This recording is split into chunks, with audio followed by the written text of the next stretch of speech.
Hello, hello, hello, and welcome to the Kevin Ross Emery Show with Ashley Olstein. I'm this way today. I know. It's a nice dance, though. I like it. How are you? Well, I'm fabulous. I had the pleasure today of doing a in service for a bunch of mental health professionals. Oh, nice. This organization invited me in to talk to all of their mental health providers on some of the work that I do and the way that I do it. And you could see there was a little bit of struggle, I think, with some of them, with some of my more spiritual sided stuff that I do. But there was a lot that was very interested in my ADD and ADHD work, which led me to this. We're moving it. So I believe we are on track for the fourth quarter to have the shades out. The Dr. Kevin rainbow Right. that the individual answers for themselves or their child 12 questions, and they become a shade on the Dr. Kevin rainbow. And there's 64 shades on the rainbow. And it's, I break it down to that level of, if you are this shade of ADD, ADHD, this is how you learn. This is how you organize. This is how you function. This is how your brain works differently than everybody else with ADD. So bringing that down to the 64. And there was definitely, their attention level shifted to a new level when I got to that part of it, because I didn't start with that part of it. And they're like, well, are you going to do any kind of training? And can you train on the shades and the tools and the stuff like this? And of course, because I haven't had it out, I've not created a new training program. So I was kind of caught with my pants down. I was like, oh, me, That's a good look. The promoter didn't think of the fact that they were all about, can you give us what's the cost of the training, how much time, blah, blah, blah, blah, blah, blah, that they were all ready to move in to pay me to share my tools, which is great. Complimented. I mean, I'm very happy about that. Instead of referring me out to places where I might be able to help, and they didn't. So, which is okay. I probably have to give up a little tiny bit of the control issues I can have about my IP at times.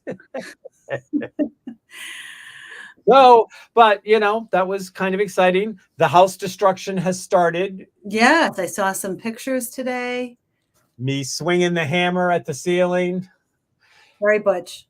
Boom, boom. You feel good? That leak has been the nemesis, so it must be kind of fun to just beat the hell out of it. Yeah. I took one of the two holes that the roof was leaking, rainwater, and that's where I started pounding. Mm-hmm. And there was some pretty disgusting things that came out of the ceiling. So it's a good thing that the roof is getting torn up, the kitchen is gutted, and I have another post. I'm going to post. I don't know if I'll post every day, but I'm going to post very regularly about the progress out there. Fun. The journey of this. The journey continues and begins and continues. Now, life is a beach. How did your beach event go? Oh, it was so fun. We had a really lovely time.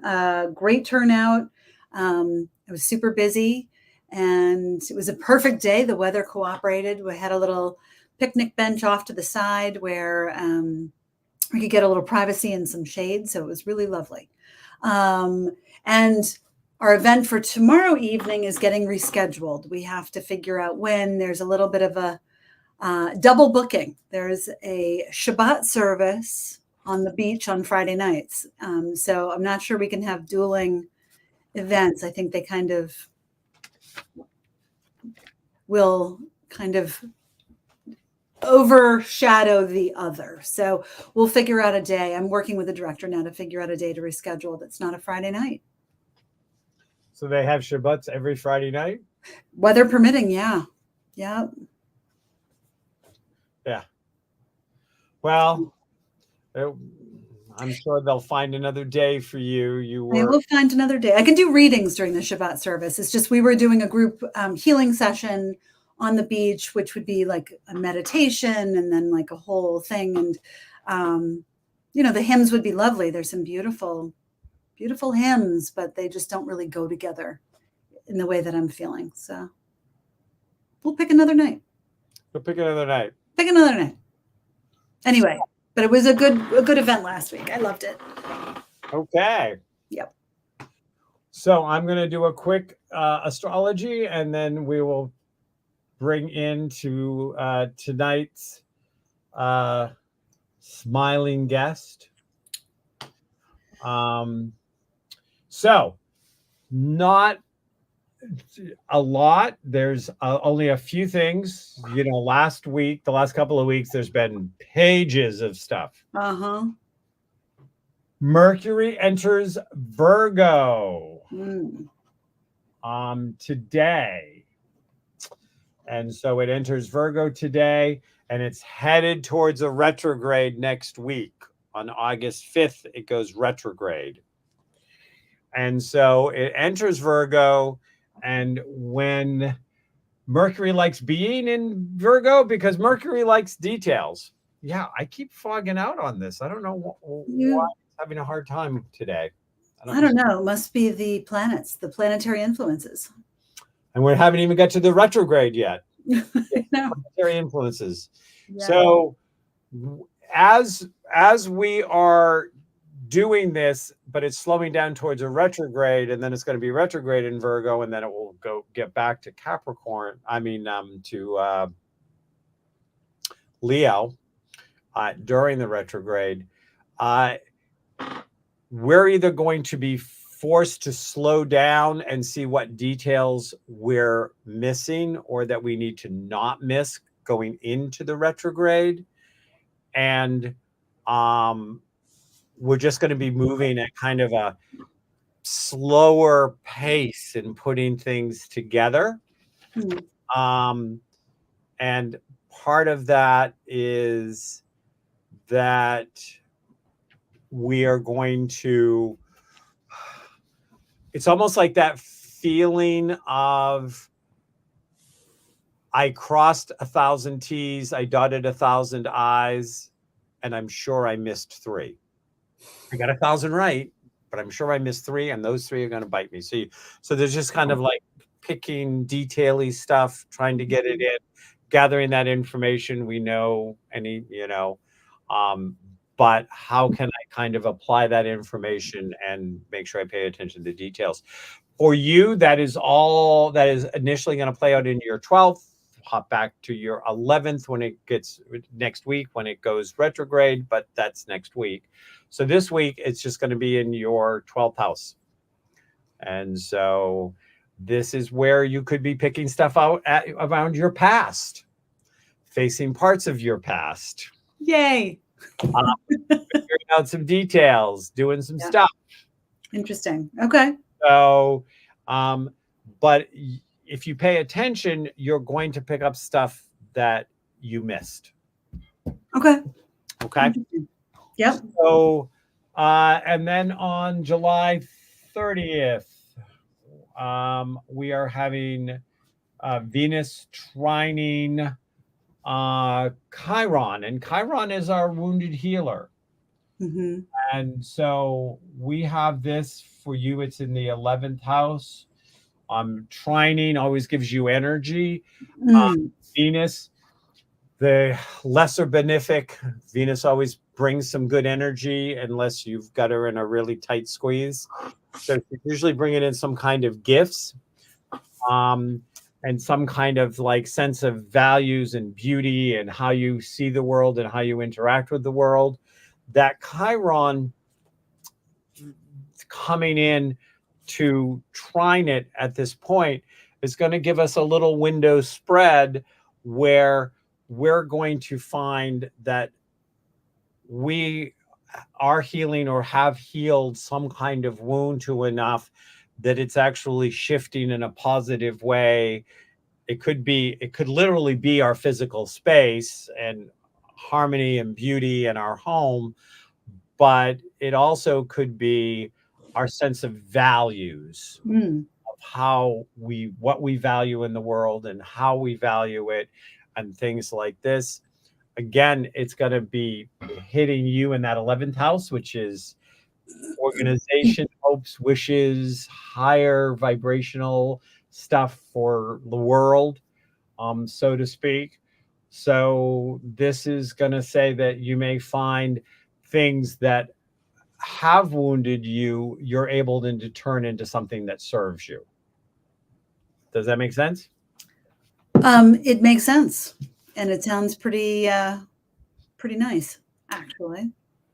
Yeah, keep an eye out for that happening. Okay. Next week we'll be talking about a retrograde, and everybody always that knows anything about astrology, but not a whole lot, is always like, retrograde, the sky is falling. But what we want to remember is that it's a perfectly valid time, like all other perfectly valid times, and it has something to teach us and something we can learn from it. I am going to give you these dates right now. You're going to give them back to me next week, but I'm giving them to you and to our listeners. If you were to look back at April 1st to April 24th, when that Mercury was retrograde last, and it was in Aries, it's coming up to this one. And there's usually some thematic something that is going on in a retrograde.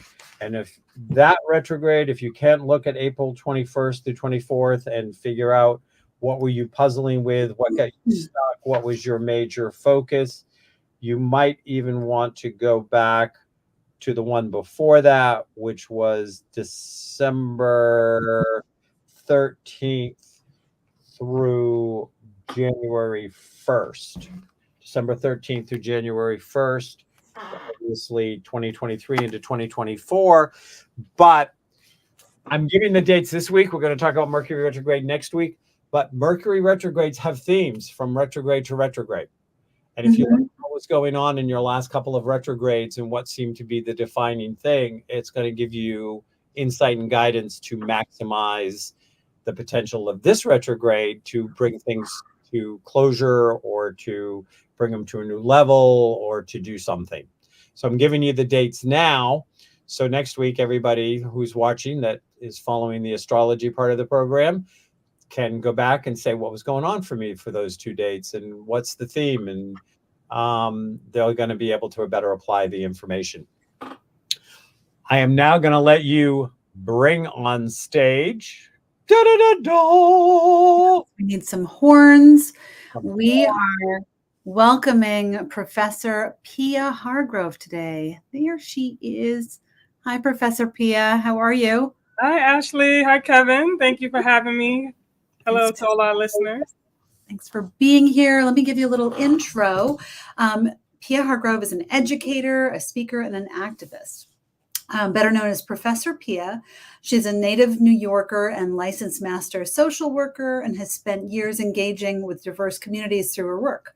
The New York University Silver School of Social Work professor is more than a scholar serving academia. Outside the lecture hall, she's a radio personality. Every month, over 800,000 listeners tune into the segment Mental Health First Fridays on the Caribbean Power Jam's talk show, The Reset, where she brings awareness to mental health, self-care, healing from social trauma, restorative justice, and more. She's a welcome guest on online platforms for her thought-provoking insight and visionary action on issues of our time. And she's also an author, which I want to hear more about as well. So hi again. Hi, how are you? Good. Hey, Professor Pia.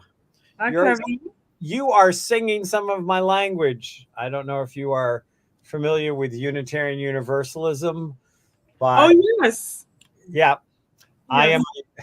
I am a multi-generational UU, and I have a husband that's moving towards union ministry. So Wonderful. I spent about 8 years in Massachusetts, where my good friend was from Concord. So we would go to the Unitarian Church there. I love that Unitarian Church. It's so beautiful.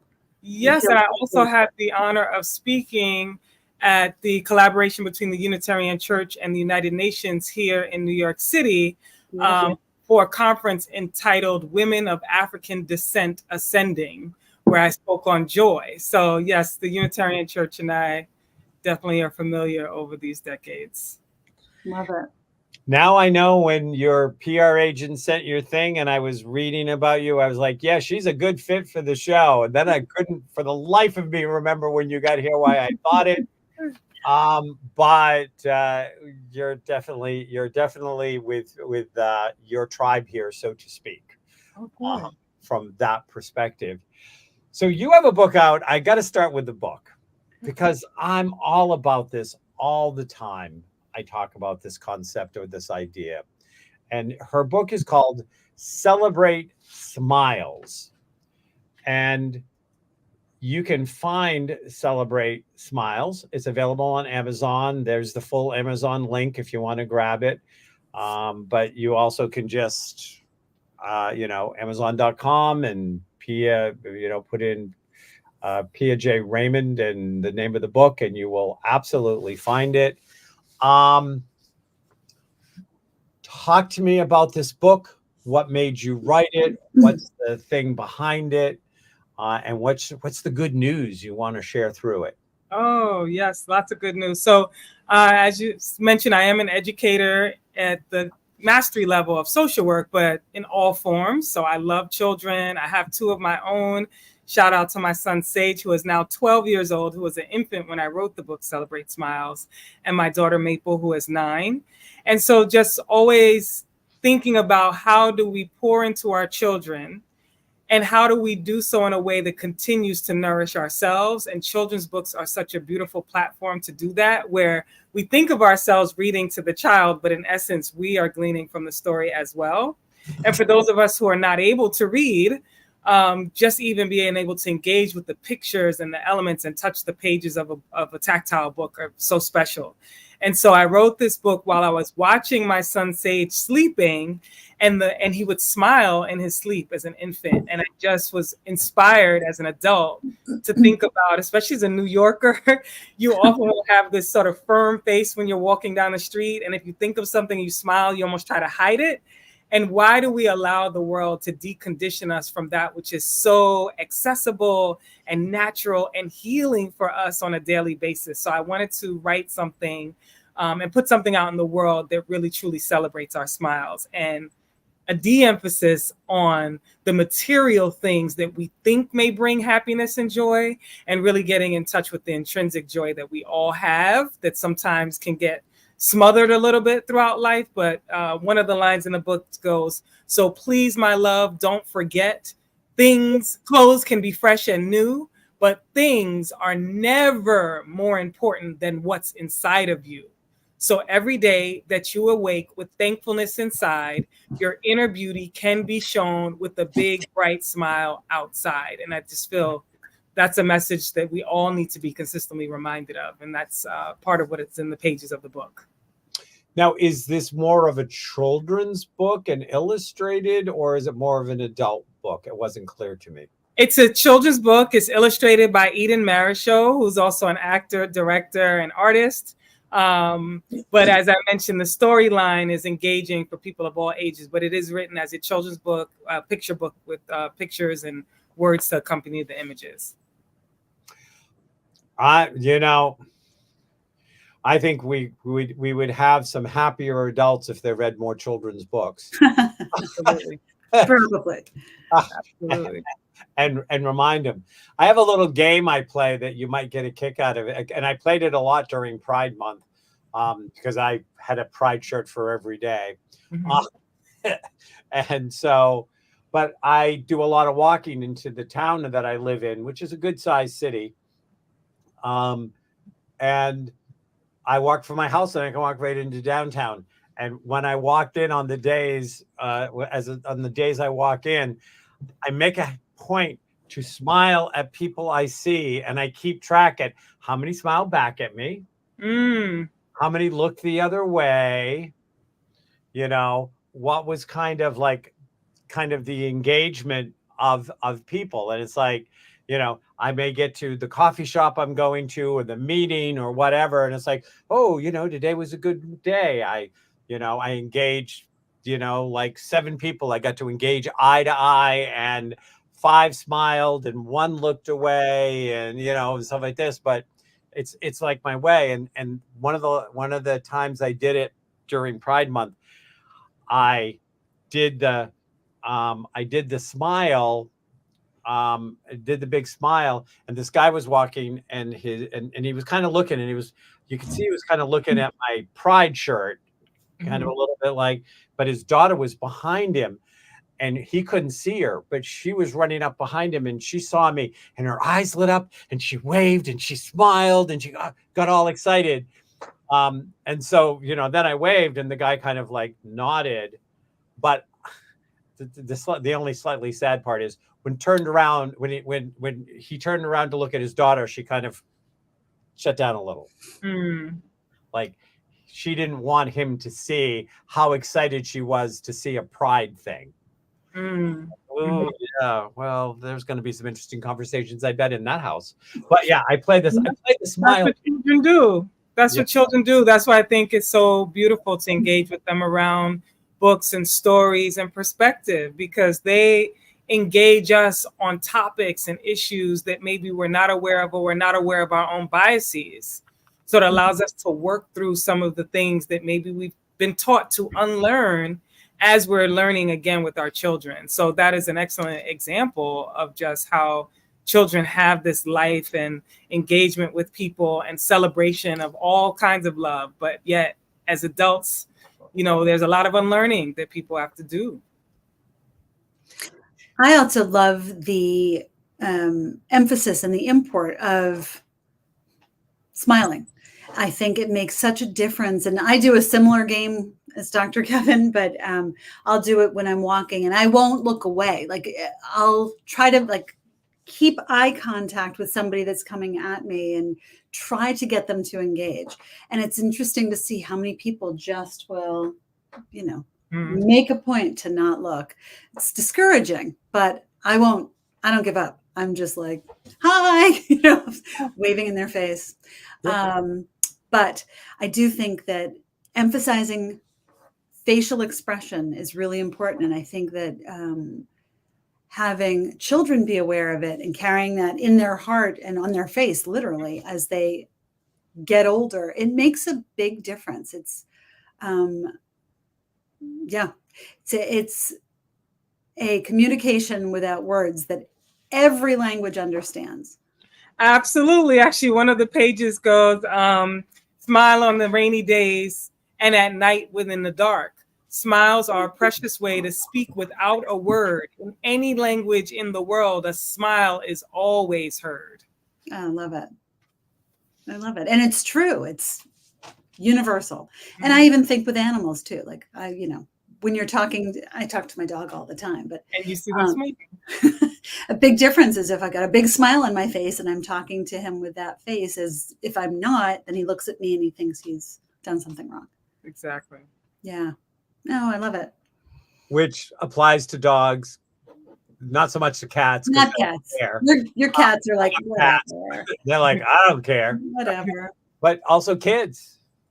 When you smile at a kid and engage them, if you are looking stern, if you're looking unhappy, if you're looking or sad, and these little balls of love will be the first ones to go, are you okay? Or, try to do something, or stick their tongue out at you to make you laugh because you're sad. Exactly. Yeah. And it raises endorphins. It literally raises our endorphin chemistry to smile. Absolutely.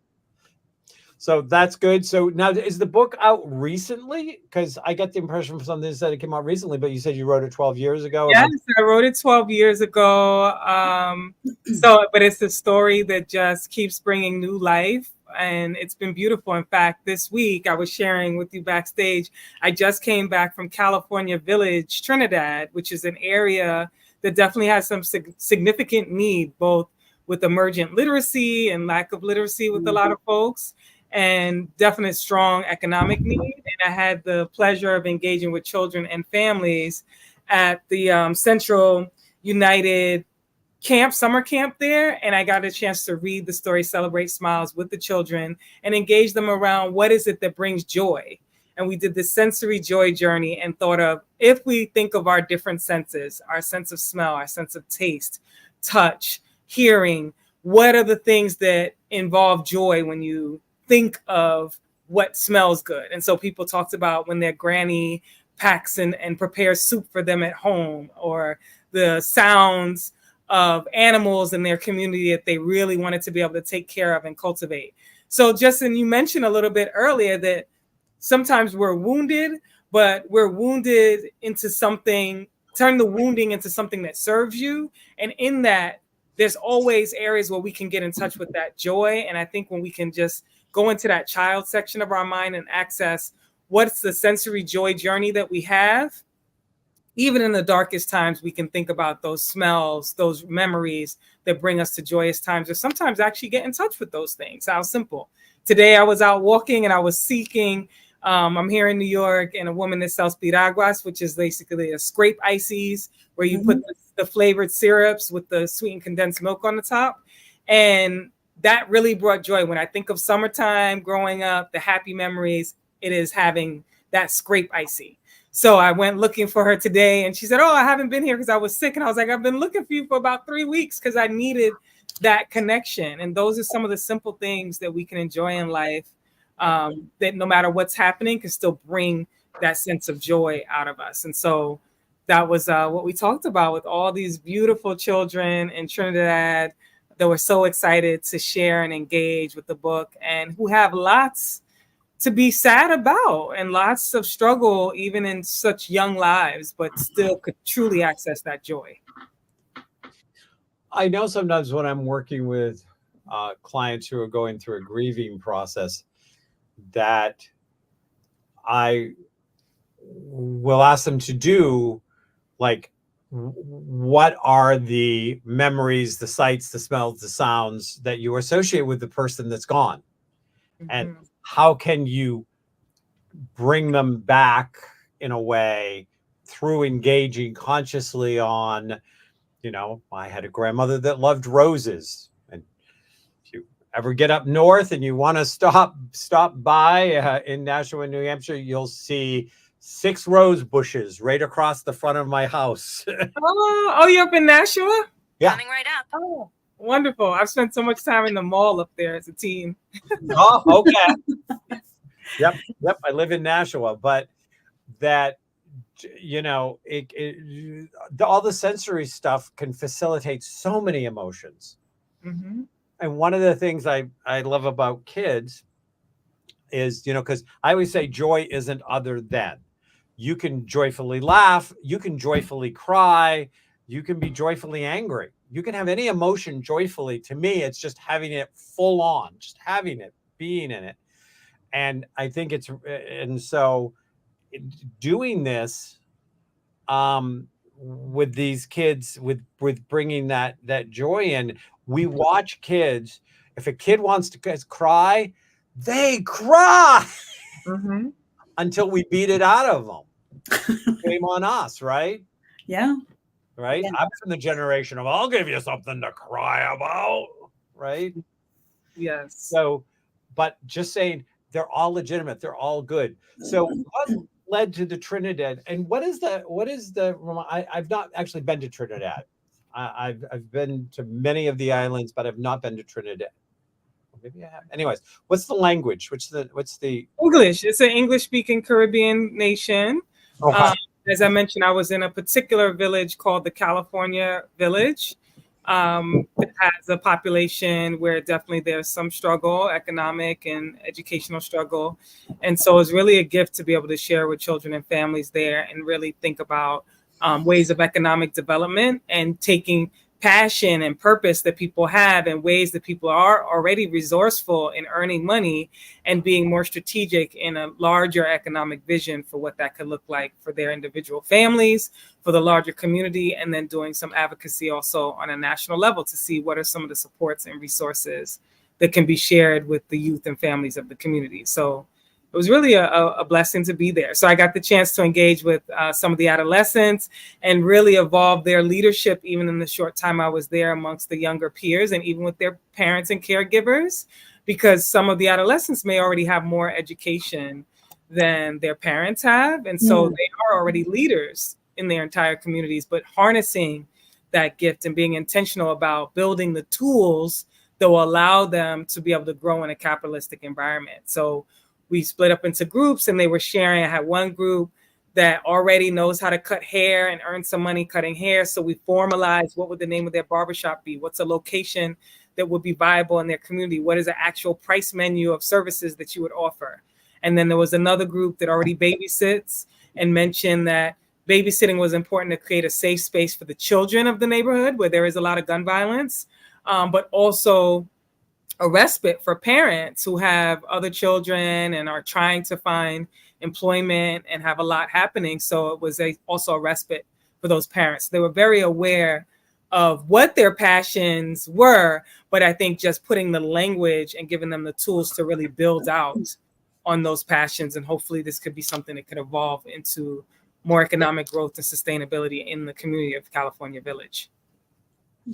So what led that project? I mean, was that project sponsored by somebody? Is this a private project you put together? Can you tell us more about the project? Sure. So it's Central Rising United States and Canada, which is one of the groups, and then also the Central United Sports and Cultural Club that is there in California Village had come together to really try intentionally to pour into this community.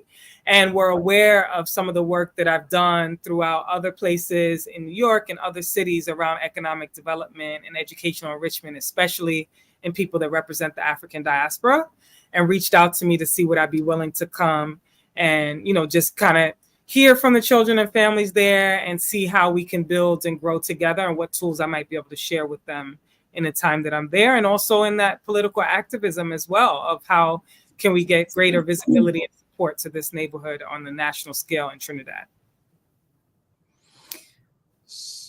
I'd love to hear more about the Mental Health First Fridays also.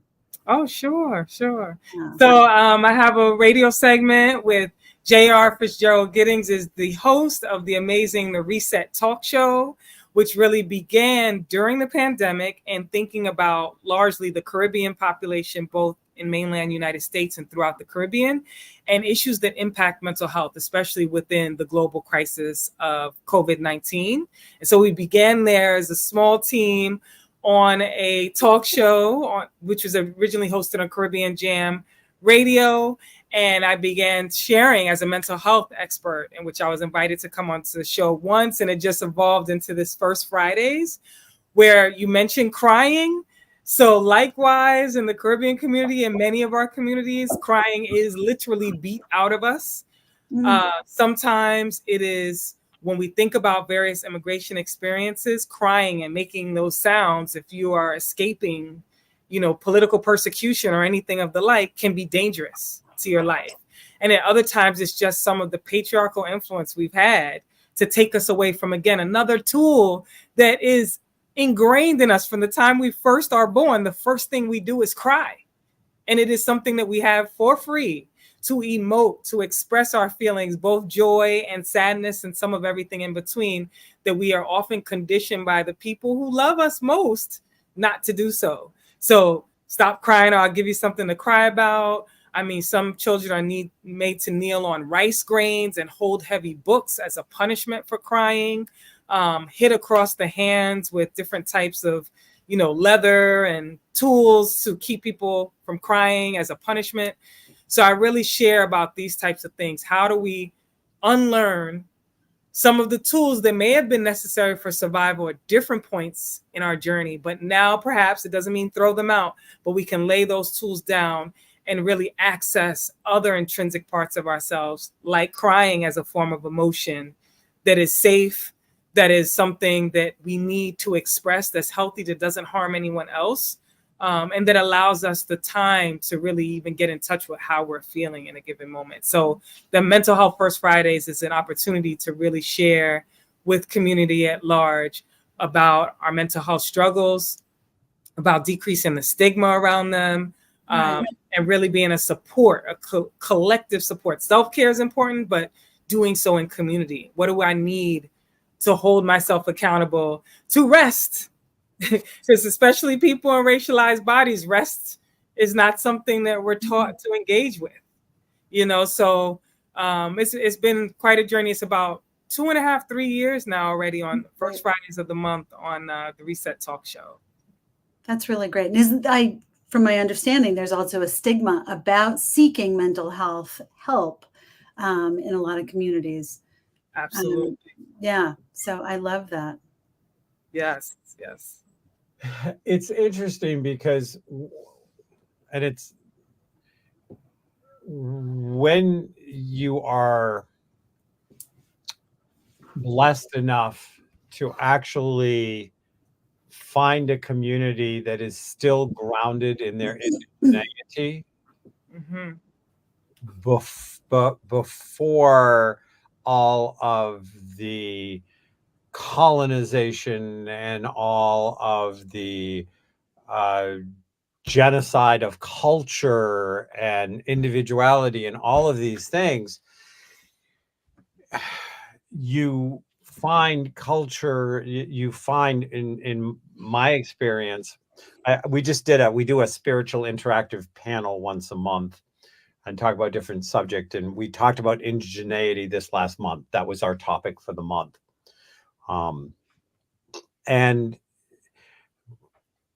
But my experience in doing that is they have no problem showing emotions. There's none of the, patriarchal, pressured, genderized things around emotion.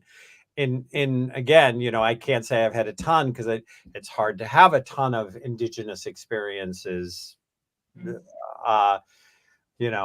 unless you're willing to go outside, really the United States, or even going into Native American, they've been so negatively impacted from the moment we stepped on the soil to now, that even finding them in their more pure indigenous form is difficult to do that. But joy and full emotions and stuff like that, in the few times that I have actually been able to go and be in, an area where they're very grounded in indigeneity, I mean,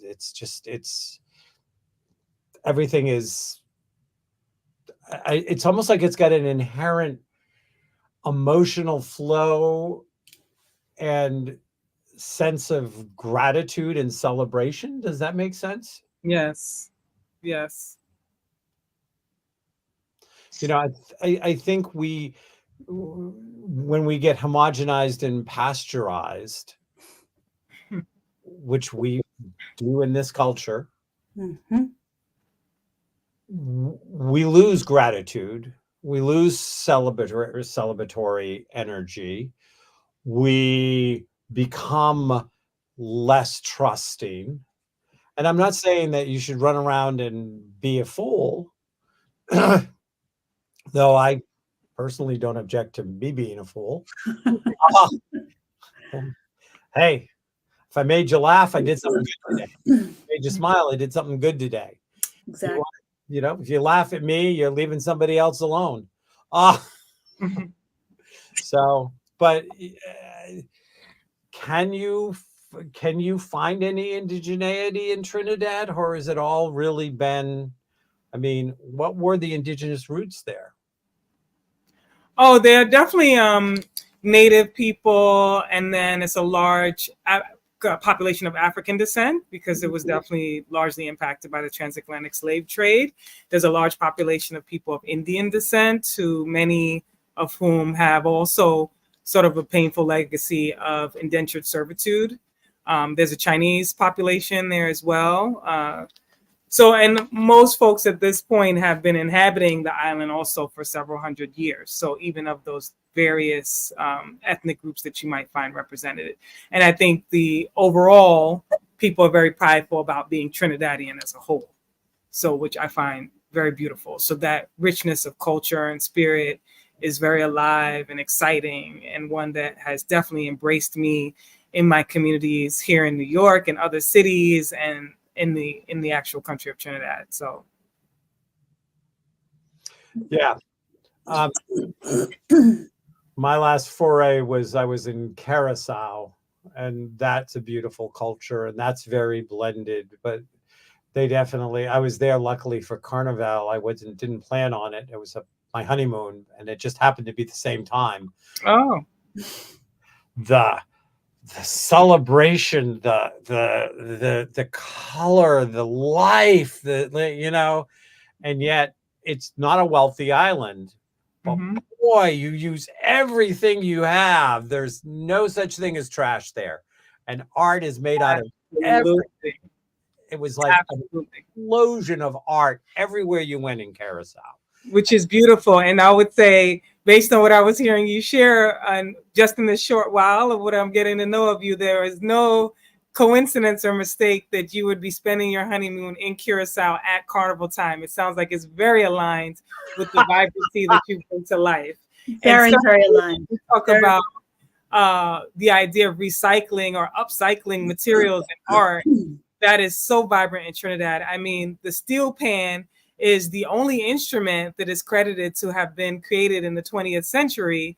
And it was in Trinidad based on essentially a byproduct, something that was a steel drum being left behind that people carved out, put notes into, and make incredible, beautiful music for carnival, for panorama, for parang, and all types of activity and music. And it's an evolving mix of music into genres of jazz and everything with the steel pan. So absolutely, the culture and vibrancy is alive. The gratitude and the love and the appreciation for things that capitalism often drives us away from, like you're mentioning, the gratitude. But sometimes when we don't, like I said, things are never more important than what's inside of you. And sometimes it takes not having the things to be able to truly appreciate the vibrancy of life and the colors all around us, even when our bellies might be a bit hungry. Yeah, it's interesting because when I was at Curacao for my honeymoon, I still had one of my TV shows called Dragons, Unicorns, and Other Creative Creatures. Okay. It was a show I had for 2 years. I created to be by, for, and about artists because I wanted to promote the local art community. So it was kind of a heart project because I had another show that was fairly successful, and I kind of leveraged it to get this side show for artists. And there was this artist in Curacao, and I actually did video on my camera because I wasn't prepared and I wasn't going to work. But I was blessed the day I met my husband, and the blessings only continue to grow over the years. He was very patient with the idea of, there was this artist that took all of these discarded stuff from when the oil companies were there, and there were still some, but there was some left, and they just left like piles. And he made this incredible art out of this like trash and sculptures, and they were just gorgeous. And so I actually went and met him, and I taped him, and so I could like play him on my show, even though he wasn't a local artist, so to speak, to show the things. And he had been actually given an award by the Queen of the Netherlands, I think it is, that is still tied in with there. Yeah. But it was just truly spectacular of just to watch and go, here the stuff and things people left their trash behind, and you made art. Mm-hmm. You made beauty. Still gives me chills to Mm-hmm. just think of some of the stuff. And The United where, States could huh? I said the United States could learn a few lessons in all of this: the art, the joy, the gratitude. Didn't mean to interrupt. Sorry. No, no, go ahead. No, that was it. Creating legacies. Yes. CEO, talk to me about creating legacies. So kind of what I'm sharing, the work in California Village, Trinidad, is birthed through Creating Legacies. So it's an organization that I founded to bring creative, exciting events, workshops, and knowledge to families, especially around entrepreneurship, and acknowledging that wealth acquisition in particular is something that's been strategically and systemically kept away from people largely of African descent and other immigrant groups and people subsequently thereafter. And so just exactly where I was able to engage what I call the legacy leaders and the teens in Trinidad, our little legacies, the children, and then our adults and our older adults as well as golden branches of how do we bring communities together? How do we get you to engage with your own family, but then also doing so amongst other families and building a stronger network and acknowledging that we're not always able to be present and home like generations past where there might be grandparents and great grandparents all living together. That might not be the physical environment we're living in anymore, but how are we intentional about creating that community? So that's what Creating Legacies does in New York and across the diaspora. So the example that I shared about the work in California Village, Trinidad, is birthed out of Creating Legacies and literally doing just that, inspiring and empowering people with the tools to create their legacy. Beautiful. I taught at a MBA level boot camp for entrepreneurs for 10 years. It would be like a boot camp, like a 10-day getaway boot camp 5 times a year. And we had a teen program that teens could start at the age of 11 and go all the way up to 19, and working with these kids to find their passion, to find a skill, to help them create that. Some of these kids at 18 or 19, they already had a business that was in the process of supporting them. They Yes. weren't going to go to college. They didn't need to go to college. They had their passion. They had their thing down. But I think in general, if we could teach entrepreneurialism, at a much younger age as a viable option instead of, the island of misfit toys, which is oftentimes how it's presented. Mm-hmm. Well, if you can't work for a real job in a real company, I guess you can start your own. Mm. That's interesting. I have never experienced it presented that way. I grew up in a family where we had a brick and mortar business in Brooklyn where we sold plaques, trophies, and engraved gifts. And sporting goods as well. So I was able to carry on that business for a number of years. So we had almost 50 years in total with that brick and mortar business, and then subsequently have assisted many other people in brick and mortar businesses, online business community through New York, engaging with Department of Small Business Services here in New York and the National Small Business Services. So I have not actually heard that, which I guess is a good thing. So I wasn't discouraged by it. And again, I mean, I can't separate my positionality. For folks who can't see me, I am a woman of African descent. And so understanding that painful legacy that we speak about, where literacy even was illegal for people of African descent in this country decades ago, or maybe 100 years ago or so, like great grandparents and such. And then as we move through our disparate educational system, we still see the prevalence of very low literacy, despite what grade level someone may have completed in school or what diplomas they may have been awarded.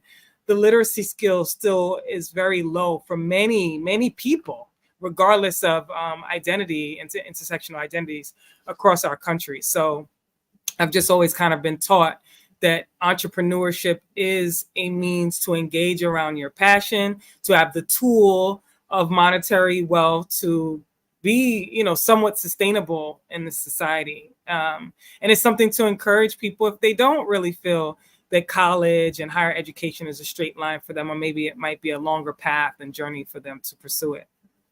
And then you have things like Black Wall Street and that tragedy, Mm-hmm. where I actually spent time in Tulsa, Oklahoma last year, both in June and in August, with an organization called Cultivations, where we were intentionally hosting business pitch competitions and engagement with small business owners, youth, and adults in the city of Tulsa, where the 1921 race massacre occurred, Yep. where there were Black-owned businesses that were literally bombed, people were killed and burned, so that those businesses could not be viable anymore. And there were medical facilities, schools, churches, and all of it was ruined. And then when the community began to build back during the 1970s through eminent domain, a highway was run through that community, and also definitely put a thorn, to say the least, in this business district called Greenwood. And so this is a consistent challenge that we see across the country, and also we see it across islands in the Caribbean and other countries as well, where people are gaining some footing in economic development, and there are strategic and systemic ways to keep them from that wealth acquisition. I mean, just as a larger society, if we say that 1% of the people own the wealth of the world, then that's like goes beyond, as I mentioned, intersectional identities. This is something that is very strategic, really toward all of us. So if we, are really intentional about how we sharing with each other knowledge and tools so that we can be not only viable, but sustainable, and make sure that we at least have our basic needs met of food and shelter, where many of us do not. So we're going to be wrapping down in a minute. I know you do these mental health minutes or segments on this other radio show. We're getting ready to have a bunch of a different kind of triggering trauma show in our own political system, as the ugly has really come out with Kamala Harris stepping up to run for president, with the amount of racist, misogynistic, hateful stuff that's pouring out towards her because she's a woman, because she is a woman of color, because of all of these reasons.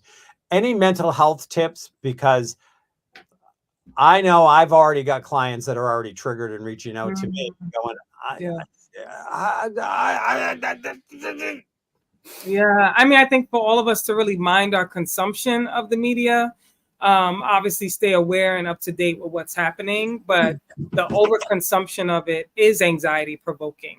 Yeah. So even in decreasing that stigma, it's not pointing a finger at a person. We are inundated with images, messages, negative and otherwise, about everything in a way that did not take place even 10 years ago, even I would say 3 years ago or 4 years ago, before we all experienced the global pandemic and were locked down and confined to receiving images and messaging through social media, through mainstream media. So that first, minding our consumption, making sure that we do have people in our community who are rendering community care and accountability. So I call it your roots crew. Identify who those folks are. They may not always be our partners, our parents, our children, the people that we usually hang with. Maybe those are other folks. Maybe that is our therapist. Maybe that is our mentors or other people in community that want the best for us, that are also intentional about building us up and holding us accountable. And if we need to take a break from the media, if we need rest, if we need food, if we need to make sure that we book a appointment with our therapist. So getting in touch with that roots crew. And then, I use journaling, whatever form that you can express yourself safely to do so, because all of these negative images and messaging we're getting, depending on our identities, especially, will directly impact us. We will re-experience traumas we've already experienced in hearing what's taking place in the media. So being aware of that and having an outlet to express yourself. If writing is not your vibe, if it's making voice memos on your phone or quick video shots on your phone that only you have access to, but just, again, in that form of emoting to get it out. And then making sure that you have your care plan in place. What do you need to be healthy in this time? Are you eating? Are you resting? Are you in community with people that are healthy for you? And is it a time, sometimes we have to separate. We have to separate if people are messages that aren't conducive to our healing or where we are. And that's also okay. It doesn't mean that you don't care for people or you don't love them, but it's okay to take the time that you need to heal. Sometimes some people are better loved at a distance. Absolutely. But I think that goes for a little social media break also. Like if it's getting to be too much, I think having some healthy boundaries around it and knowing when it's just like input, and being able to walk away from it. Yeah. So I do my best to try to put out on a very regular basis funny or some kind of message to try to make people feel good. So at least there's some feel good in the feed that people can find. You know, it's like walking down the street and smiling. Yes. You have to look at social media as like walking down a street and smiling. If you can give somebody something to laugh at, something to smile about, something to feel good about. I mean, we just have to throw these rose petals out in the water and then, you know, let them float and see where they go. There you go. And your rose petals, you said, are your grandma? Grandmother. Oh, I love it. Yeah. Yep. That's our ancestral angels present. And so with the Roots Crew, I do this monthly online platform with Roots Crew so folks can join in for that personal growth and development. Our last session was around illumination and light. So just in hearing what you're sharing and being an inspirational catalyst and a spiritual facilitator, light is so powerful. It's within each of us. We can access it. And even when it's trying to be smothered, we can be intentional about that community care to make it more incendiary. So that was our topic in the last one. And how do we get in touch with our light? And who is it that helps to fan the flame when it may be waning? And so I invite folks to, you know, get in touch with me through social media. Instagram is my primary platform, and stay posted and join us in our Roots Crew community. That's Instagram at Professor Pia. And I think that's great. I did a message recently that basically was, the more they want you to be less, the more you need to be more. That's a good one. Yep. Mm-hmm. I love it. That's why you were in Curacao for your honeymoon. Did you play mass, as they call it, where you had feathers and jewels and all the glory? Well, I didn't know it was happening until I got there. Okay. So I didn't pack anything. I definitely, did what I could, but I do have a picture on my wall, which Ashley's been to my house, but I don't think she's ever seen it because it's in the upstairs, of me in a peacock mask, in see-through harem pants, little Speedo underneath, which was taken right after I performed for a talent show on a cruise ship. Amazing. All right, that's you and your element. I love it. I love it. Anyone that's experienced me in real life especially knows I only want you to bring your authentic self, because if we all bring the fullness of each other, if we bring that forward, we can grow. It's when we're just always stifling who we are. So all of it, harem pants, I want to see all of it. It's wonderful. You know, and the problem is over and over again, and I'm always trying to, I'm always helping my clients. So I'm not going to say trying. I'm always helping my clients with this, you know, perspective of you need to make them uncomfortable. If they care about you, they grow comfortable with the expansion. You have to stop thinking, well, I don't want to make people uncomfortable. I don't want to take people, you know, I don't want people, you know. No, make them uncomfortable. Make them uncomfortable. Not like be mean, not intentionally say, I'm going to make you uncomfortable. But if being you and being fully you, because that is so rare today. Most people feel like they need to be less. And so make people uncomfortable, drag people on dance floors, Take up all your space. I've done it all. Yeah, wonderful. Usually more than once. Professor Pia, it's been wonderful having you. Yes. It's been a pleasure to be here. I love your energy, both of you, Kevin and Ashley. Thank you so much. And fellow sort of New England, New York connection. So it's definitely a vibe. Definitely. Celebrate smiles. Go and get it for your inner child. If you don't have one, you don't have a kid for it, buy it for your own inner kid. Make them smiles. Professor Pia, as things go on, there's the book. Could you put that up again? We can see the book. Yay. Pretty colors. I love the cover. Yes, yes. When you were mentioning your partner too, your husband, I was thinking of this photo, which is this drawing at the end, where the illustrator Eden Marichaux was inspired by Thundercats. And you know how Thundercats send out the beam of light. And so he has the rainbow here and the heart in the sun with the heart in the middle. So it's all about love in all of our communities with everyone. So gorgeous. That's what Celebrating Styles is about. Thank Down you. the road, if you've got something else that you want to promote or some new adventures you're doing or stuff like that, reach out. We'd love to have you on again. Thank you. It's been delightful. And if you ever get up to the Nashua area, I can do some mean cooking, and I have a new kitchen coming in right now. Oh, nice, nice. I was in Boston about 2 weeks ago too. And I'm in a suburb of Boston, so. Oh, okay. What part? I live in Wayland. So okay.